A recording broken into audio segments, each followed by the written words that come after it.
When I was in the York Film Academy, we were coming to school and a policeman was just walking around behind me. She tapped me and I turned. She was like, "Where's your dad?" Nothing we're working on, see, forget. Nothing we're not going to see. So at the age of 6, the moment I noticed that my younger brother was taller than you. Yeah, taller than me. I think that was when subconsciously I knew something was wrong with me. And sometimes even when I have misunderstanding with my siblings, they use the same name that they fight. They try to fight other kids off, from calling me. They call me the same name. My mom would always tell me, "See, you're small. You cannot go and start carrying cement. You cannot go and start carrying wood and say you want to be a furniture." Then they call them furniture now. Carpenter, thank you. To them, you cannot do all this thing. So the best thing for you is to go and study, go and read your books.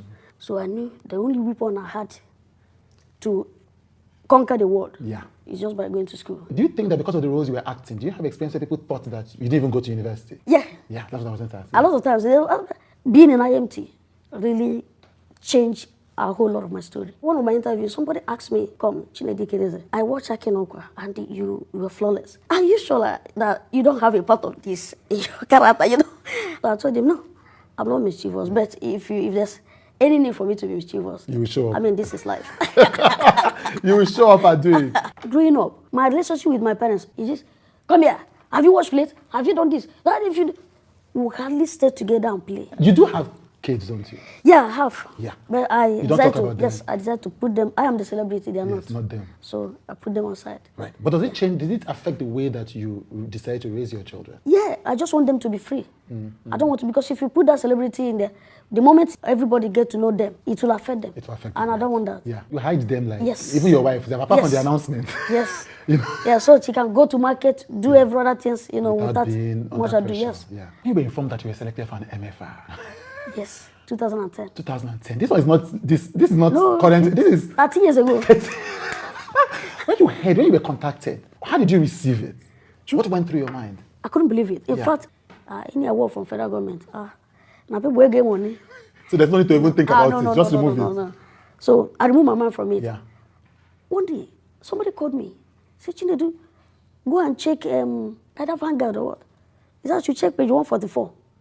I said, "What is it?" He said, your name, you and the Mama G. We saw your names.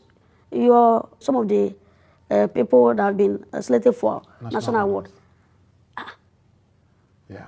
See, I know they buy paper. I rush. I go by that one. It's just very unfortunate that, we live in this part of the world. It's unfortunate because you see those movies, there's no contract. See, there was no single agreement, no single contractual agreement between us. As a matter of fact, should you know that if you get to these people and tell them, "Please, can we have a contract?" They label you. You become a rebel. Yes, they blacklist you. Immediately. What's the one thing you're proudest of? I told myself the only thing that will make me just leave home, spend my fuel. That's the biggest commodity. It's gold now. To come, it can only be your show. Thank you.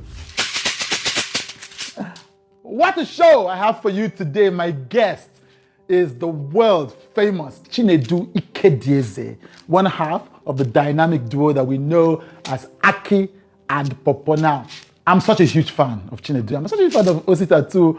I've always known Osita. We've always talked on social media, but Chinedu I've never met. And so when we invited him and we found out that he's such a huge fan of the show, my heart was filled with warmth. And you could see it. We were meeting for the first time, but the warmth was, I love the way we call it Chu. Chu,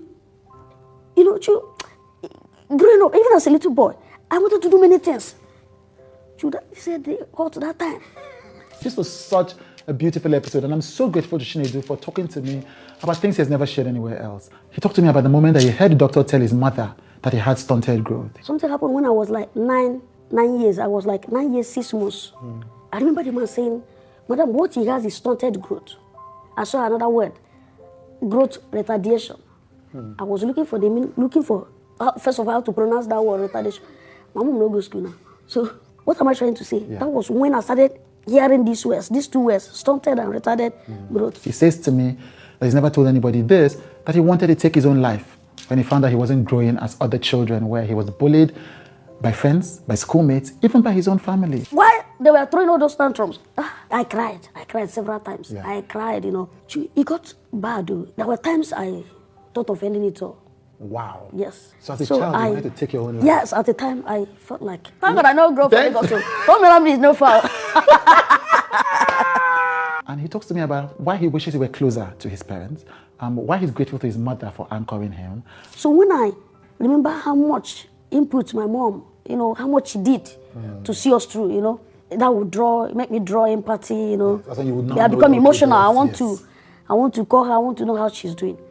But that kind of relationship that people have with their parents, no. You talk about the first moment he met Osita. You heard me? From the first day I met Osita, there was this chemistry. Right. It was just there. So I remember, trying to devour him, that day. Even when we were discussing, if you see even the way people were looking at us. We talk about their Aki and Popo like escapades with the American police. So when I was in the Yorfim Academy, something happened. That there are security this thing. You will notice that if kids get there, they will pass. Me and Osita got there. We had no money.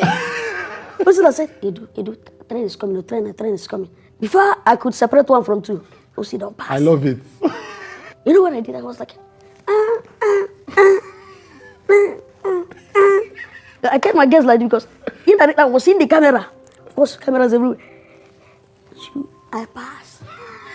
Enter train. I even got the view. They don't arrest me. We talk about the remake of Aki and Popo. There's no way you can just do a remake of Aki and Popo with just the two of us. That was why we insisted that the family must be complete. Yeah. What do you think of the reception of it? Oh, massive. And we talk about Ada Ame. Ada was like a mother. So it was like losing a part of me. That's the biggest shock of our lives. That's all of us on the Johnsons. It broke us. You've never seen Chinedu Ikedieze talk like this before, and I'm deeply honored that he shared these stories with me. When you think about that person that wanted to take his own life, when you were standing in the presidential villa receiving your MFR, what would you say to that little boy that felt lonely and misunderstood? What would you have said to the boy? Chinedu Ikedieze, congratulations.